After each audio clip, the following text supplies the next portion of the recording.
Hello everyone, Radhe Radhe. আজকে জন্মাষ্টমীর দিন সকাল থেকে শুরু হয়েছে এরম বৃষ্টি, আর আমাকে এর মধ্যে যেতে হলো পার্সেল ডেলিভারি দিতে। এই পার্সেলটা আমার রেডি হয়ে গেছিলো প্রায় 2-3 দিন আগেই, কিন্তু পার্সেলটা পিক আপ করতে আসতে কুরিয়ার পার্টনার দেরি করেছে বৃষ্টির জন্যই।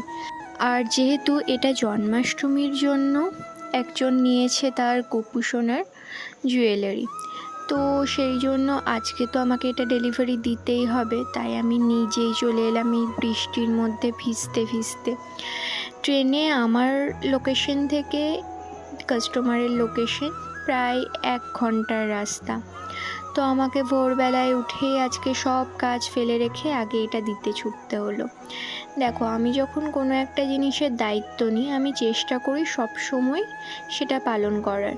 তো আজকে যেহেতু সে তার স্পেশাল দিনটার জন্য এটা আমার কাছে অর্ডার করেছিল, তাই আমি আমার সাধ্যের মধ্যে থেকে যতটা পেরেছি চেষ্টা করেছি তাকে ঠিক টাইমে ডেলিভারি দেওয়ার। আর সবশেষে যখন এই সুন্দর ফটোগুলো দেখি তখন আর কি চাই।